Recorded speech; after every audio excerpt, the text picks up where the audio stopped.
with that energy. We are as beautiful and as intelligent and as perceptive as Gandhi, and that we are one with that energy. The source energy is the infinite life force that flows in. And, you know, some call it like the chi or the prana.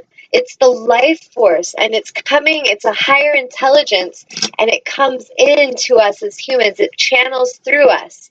That is what I'm talking about when I say source. So if you connect in a level with connecting with Jesus and Christ or with Buddha, that's fine. If you feel a connection to those humans and how they connected with source, go for it. However, the problem happens when we start to deny others the right to connect in their own way, to connect with their own true source. And what gets tricky is when humans start thinking that there's a one true God, and then they start arguing and fighting over that. That is really a waste of our energy and our time, and it's caused countless suffering. And so many humans have died at the argument of who is the true God. It's complete ridiculous energy. I would say it's insanity at its finest, and it's not necessary. So when I talk about connecting with the one true source, it doesn't even matter if you believe in a God. You don't have to. It's that you tune in and you feel the vibration and aliveness within yourself, that you know that you are an amazing soul beyond this body, beyond this form, and that you can tune in vibrationally and raise your own vibration and heal your own body. You can tune in vibrationally and assist others in healing because you have that awareness and you have this open portal that allows that life force to flow.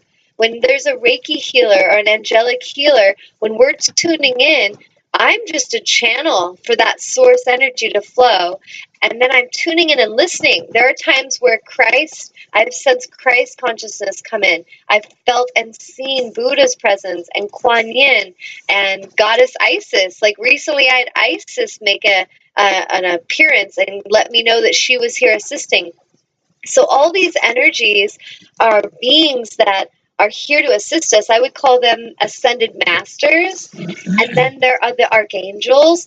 And then there is source, or the galactic beings that are even beyond the angelic beings. There's source energy, and it's coming through all of these beings.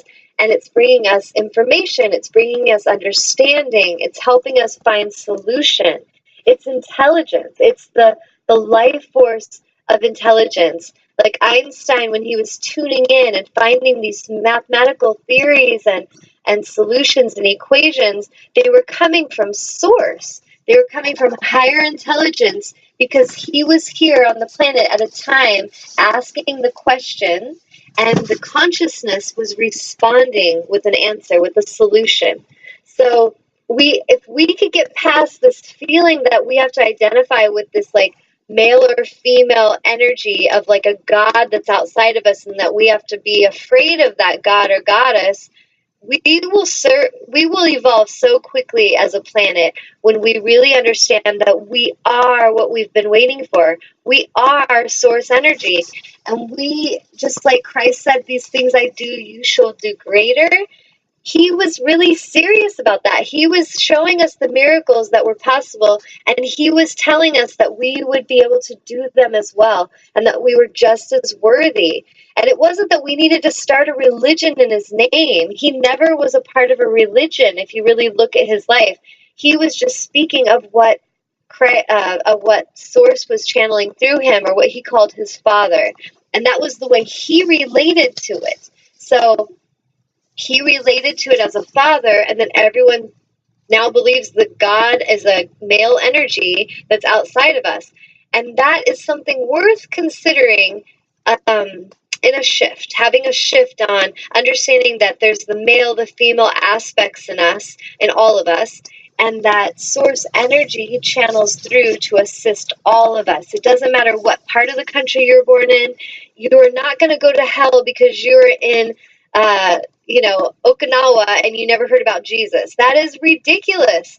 But there are many humans that believe that, and when they're so consumed with the fear of their club or their cult, and they got to go push it on people, they go in and they break through boundaries and they project their stuff on societies and they destroy societies. They have murdered societies.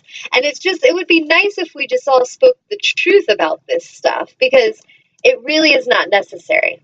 So when I talk about source, that's what I mean. That was a really long description, but I hope that answered your question, Ron, my mystery man. Anything else, Amnon? Not yet, no. Okay. So back to the vibration. This is what I'm feeling is really important to address today. When we are struggling in some way, like, let's go back to the financial, because man, do I hear that all the time. People are so in lackful consciousness that they're constantly thinking there's not enough money, they're in fear.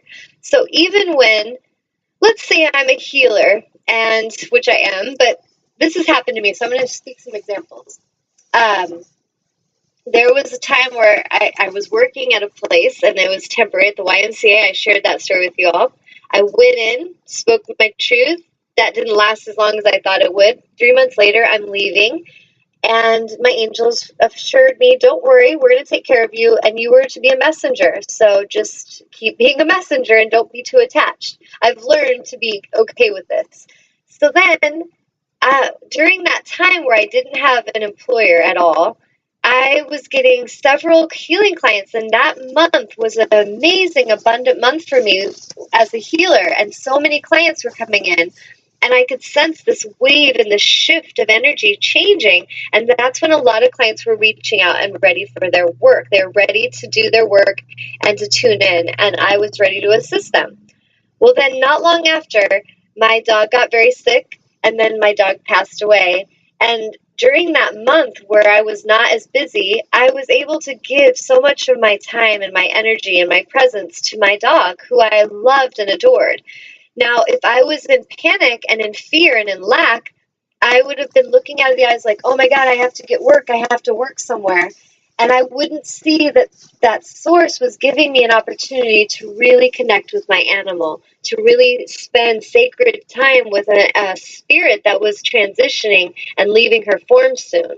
So if we're in tune, we are in tune to the cycles and the rhythms of life, we will realize that Source and the universe always has our highest favor, our highest good in mind. We are always being provided for in some way that we truly need.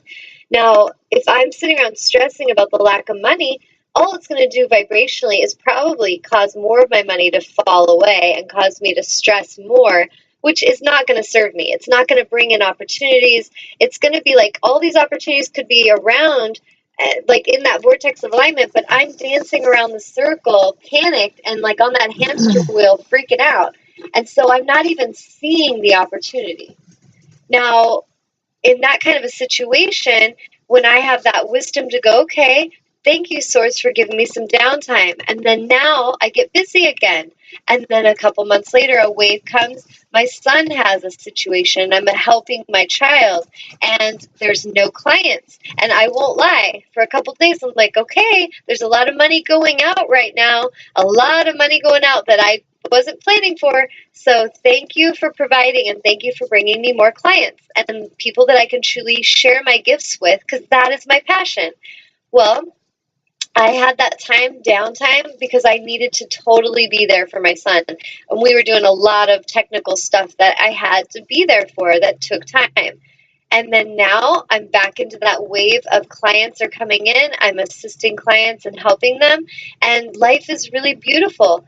And so my point is that we need to really be in tune with the rhythms and the cycles, and we need to trust that the universe is on our side, and that sometimes the universe takes away distractions that maybe we're even bringing money, but right now they'd be a distraction to what the ultimate goal is or the highest priority. So we really need to remember our intention and to really be present. That's something that so many humans that are in lackful consciousness lack.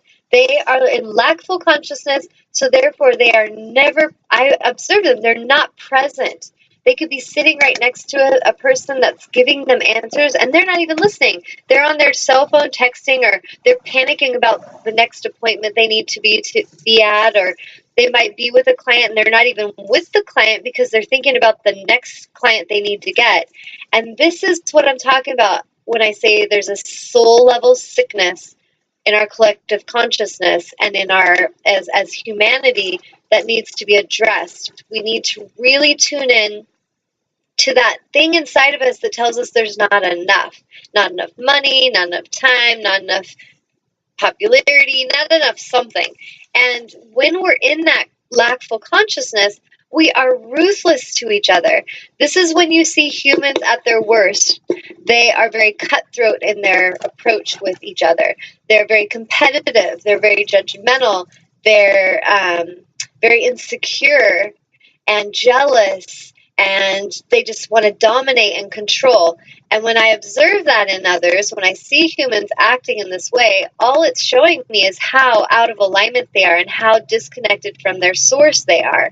Because when we're connected with source, we understand that there is plenty.